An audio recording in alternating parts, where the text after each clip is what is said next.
Yung nga ni, kundi talagan an rason kan tao baga kaya, libangan mi yan. Then do kami pag papakiaraman ta libangan mi an mga bisyuming yan. Ilinga na ta pagkatapos namumroblema baga kita kan pag nagkahilang kita. Sabagay ang tao mga nanggad mga tugang pag maray ang buhay, dahil mo pwedeng bawal-bawalan yan. Pero pag naghilang na, mayo nang maginibo, kundi ang magsunod magsunod sa mga pinagbabawal kan doktor. Pero ang katotohanan kayan mga tugang, pag makusog pa ang tao, ay dahil mo yan mababawalan. Yan nga ning mga aki na pinagbabawalan tanday magpapara puyat dahil sa cellphone.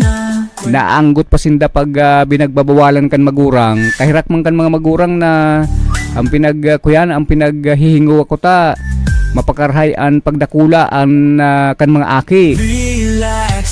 Alagad pinagtawaan ko ta ning cellphone tanganing magkaigwasin din ning access sa social media. Alagad ay mo na makontrol ang mga aki na sigin puruyat, sigin kung ano-anong ginigribo na naging kausakan kahuslaan. Pagkatapos pag tinuyaw kan mga magurang ay dai na kalaban na ang magurang. Yan mga tugang ang medyo makamundo na maredidig sa kinabanay na kita ko tan mga magurang baga mga tugang. Maray ko si JB Rita dahil niya pa man mayo siyang karanasan sa pagiging magurang, di ba? Kitang mga magurang mga tugang ang sa tuyang katuyuhan napakarhayon an sa tuyang pamilya, an sa tuyang mga aki lalo na dahil magkahilang, dahil magkaigwanin mga rimalaso sa buhay. Kundi ang mga aki pag binawalan mo, ikapa ang kalabanon. Iistorya ka pa duman sa indan mga barkada na si nanay ngaya, grabe kahigpit. Gusto ko na ngayang maglayas diyan sa harong ta pag nahiling ngaya akong mag-cellphone na alas 2 nin imaagana. Ngingisugan ngaya ako kay ni. Kaya ngaya ako gusto maglayas sa harong. Yan, garo na bagan ko yan, garo na bagan mararaot nan marian sa yang paghiling sa nanay. Siguro so mga nagdadaramog na mga aki ngunyan, sana ay maintindihan nindo ang pinagigibukan magurang na kamu ay maging tultul na aki. Alagad ninhulikan sa indong matagas na na mga payo. Sabi sa Bicol kando doy, sabi baga doy sa Bicol, ini ngayang aki ni pagkatagas nga kan alintak nga kan ang bira no. Alintak pag nagtaram na ang nanay na ang aki na ini matagason mo rin ang alintak, kuyang ka na prepare ka na ta kan panahon pag ang mga nanay magsabing ika ngaya ta matagason yun mo rin sa imon alintak ase ngaya magprepare ka na kantaan sunod kayang badol na an sunod kayan rapado kan panahon arog kaya talagang medyo may takot kami ka ito sa sa pinagsasabi kan magurang. Pero ngunyan dawa guran umon minsan pati an may nga magurang nagkuya na pinagtitios-tios na sana ang kulog kang buot na minsan makakadangog pasindanin kuyanin mga maraot na tataramon hali sa aki. Sinisiway mo lang na dahil magpapara puruyat dahil kan makakaraot na maray sa hawak. Pero ta hilinga ta anggut pa sa imo. Kaya talagang medyo masakiton ang pagiging magurang doy. Kaya iyan ang pigsasabi doy na tama yan sa indong ginigibo ni JB. Dahil ka mo nag-aaragom ta. Masakiton maging magurang.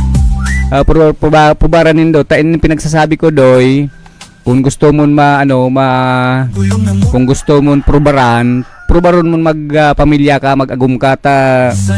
Ining pigsasabi kong ini baad kunday totoo di sabihan mo ako na dahil nga totoo yan. Talagan may mga aki ngunyan doy na masakito na maray disiplinahon. Sabi ni Dodoy, bisyo mo JB ang magbabayi, halion mo naman. Mambira. Jeb, ano na yan?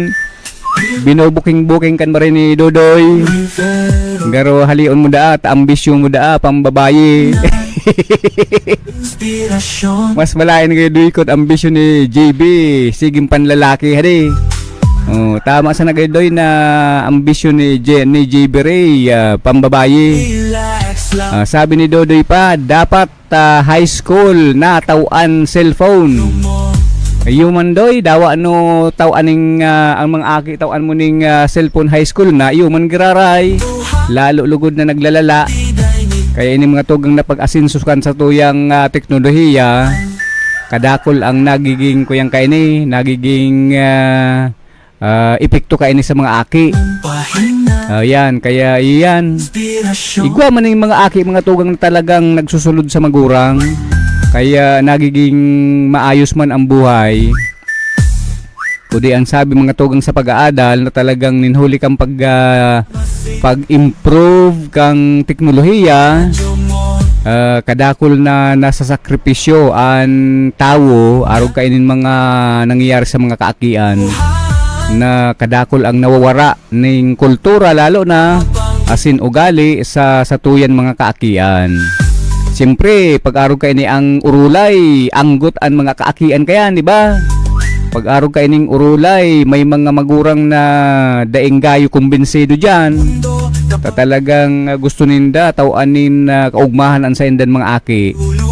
Alagad kung pag-adalan ta mga tugang ang tamang pagdidisiplina, pagpapadarakula kan sa tuyan mga kaakian na may disiplina, at talagang mamamatian ta manang gadaan diferensya sa ngunyan asin kaidto. Nganing maintindihan ta doy ay di siyempre magpamilya na doy. Dahil na magpapara.